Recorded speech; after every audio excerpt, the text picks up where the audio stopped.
Hello একটু hello hello অতি চমৎকার করে আমার প্রতিপক্ষ শিল্পী আমার বোন গান করলেন। সাইজি একটি কালামে বলছেন, সময় গেলে সাধন হয় না। গান এমন একটা জিনিস, সময় ছাড়া করলে গানের মজা না থাকে না। সময় অনুসারে গান করলেন, অতি চমৎকার একটি গান করলেন। যারা আশেক গুরু প্রেমিক যারা, তাদের অবশ্যই আত্মার খোরাক হয়েছে। আমি নিজেই উন্মাদ হয়ে গেছি। ধন্যবাদ। তো আমার কাছে খুব কঠিনভাবে একটা প্রশ্ন রাখলেন। আমরা যারা তরিকা করি, তরিকাকে ভালোবাসি, পীর মুর্শিদকে ভালোবাসি, কাল হাসরের মাঠে আল্লাহ পাক তাদের কি বিচার করবে? অতি চমৎকার। আগে একটি গান করি, তারপরে জবাব করব, তারপরে আমার মন থেকে দুটি গান আমি আপনাদেরকে শোনাব।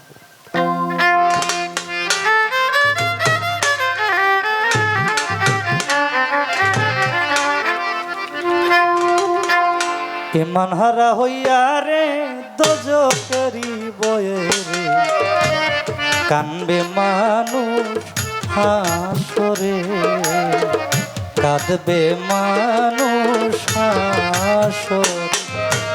ইমান হারা হইয়া রে দোজকেরি বয়ে রে, কানবে মানুষ হাসরে, কানবে মানুষ হাসরে।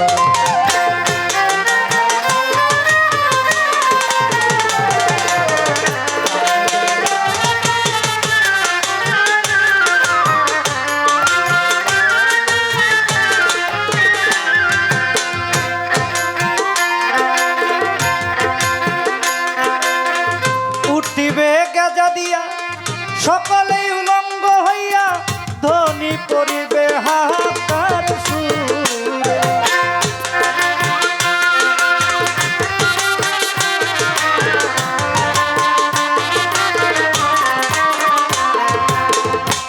উঠিবে গাজা দিয়া সকলেই উলঙ্গ হইয়া, ধ্বনি করিবে হাহাকার সুরে। সেদিন আত্মীয়তা থাকবে না, কেউ কারো দিকে চাইবে না।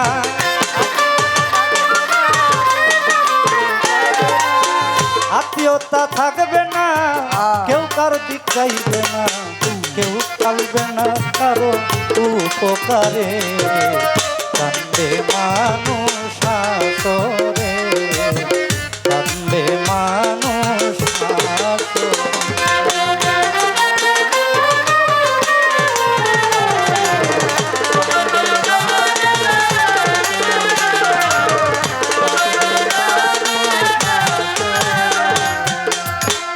হাতে আমল নামা পাইবে যে জানা, বেহেশতে সে জানা যাবে রে।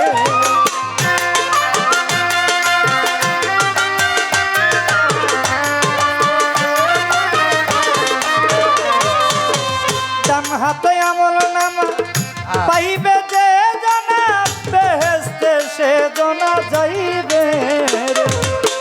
বাম হাতে আমল নামা পাইবে যে জনা,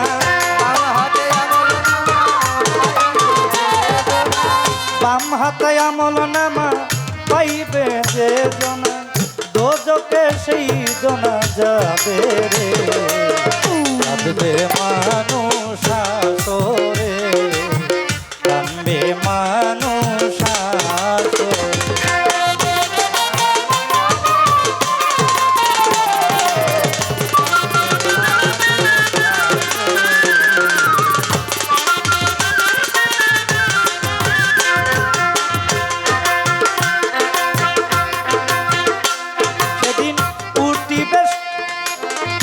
উঠিবে সূর্য মারিবে গুর্জ, তোমরা সামলাইয়া লয় রে।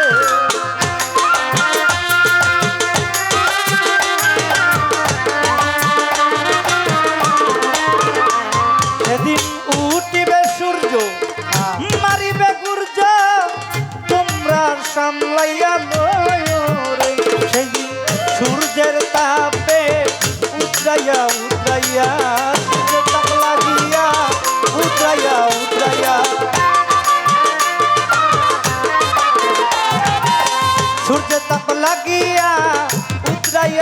লাগাইয়া মগজ গলিয়া পড়বে রে কান্দে মানুষ আসরে কাঁদবে মানুষ আসরে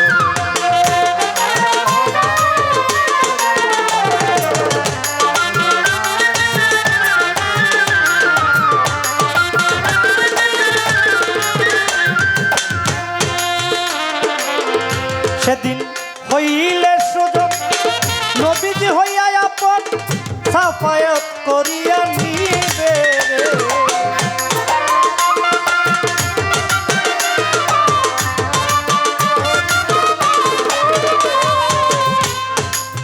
ও সেদিন হইলে সুযোগ নবীজি হইয়া আপন সাফায়াত করিয়া নিবে রে পাইবে আসান কয়াক কাজ দেওয়া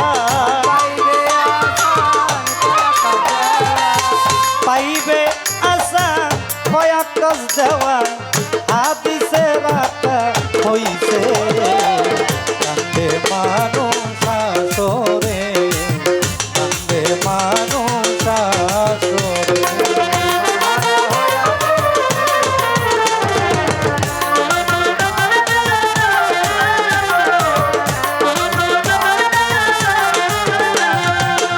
হারা হইয়া রে তো জোকেরি বয়ে রে কান্দে মানুষ আসরে কান্দে মানুষ আসরে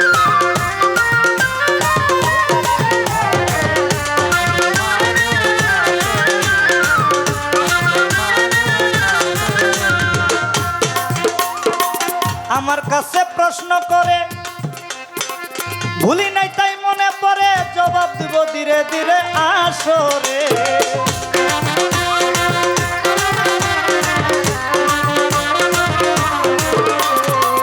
কি প্রশ্ন করলো আটকায়া রাখলো কি প্রশ্ন করলো আটকায়া রাখলো জবাব আমার দিতে হইব রে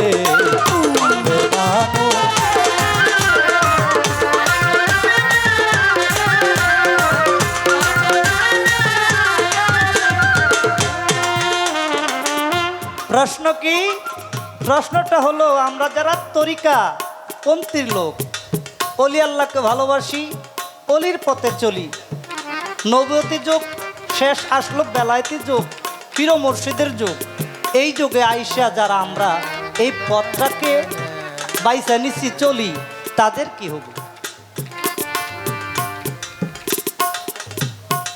একদম ছোট করে জবাব করব আসলে তাদের বিচার হবে কিনা আরে তাদের বিচার তো হইতই না কেন হইত না একটাই কারণ টিপু শাহ বাবা আল্লাহর ওলি না আর আল্লাহর ওলি মানে তার বন্ধু আল্লাহর বন্ধু ওনার যারা ভক্তবিন্দু আছে সবারই নিয়ে আল্লাহর ছায়ার তলে থাকবো আর ওসমাউল্লাহর যে ছায়া এই ছায়ার তলে থাকবে আবার কে বিচার বিচার হবে মন্দ মানুষের ভালো মানুষের কখন বিচার হয় না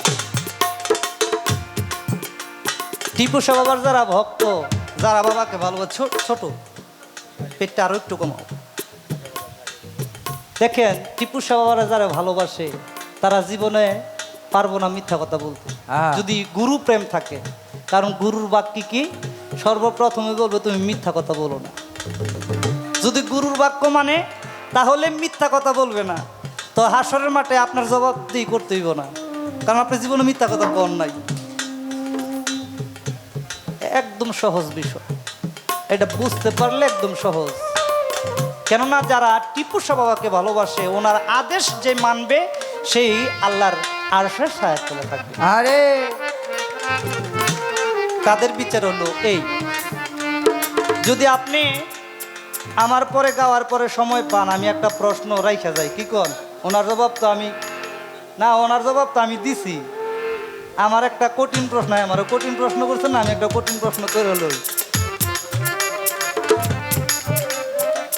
দেখেন না আমরা জানি সকলে জানি কিয়ামত হবে এটা মনে প্রাণে বিশ্বাস করেন কারা কারা বিশ্বাস করেন তো আলহামদুলিল্লাহ বিশ্বাস যে করেন কিয়ামত হবে কিয়ামতের পরে হাসর হবে এটাও তো কিন্তু বিশ্বাস করি তাই না কিন্তু এই দুনিয়ার কিয়ামত করার পরও আল্লাহ পাক হাসরের মাঠে কিয়ামত করবে। আমি জানতে চাই ওই কিয়ামতটা হাসরের মাঠে কেন হবে? বুঝছেন নি ভাই? এটা হাসরের মাঠে কেন হবে? এটা দুনিয়ায় কেন হইল না? কিয়ামত তো কিয়ামতই শেষ, খালি হাসরের মাঠে বিচার আল্লাহ পাক শুরু করবে, কিন্তু না, ওইখানে কিয়ামত করছে।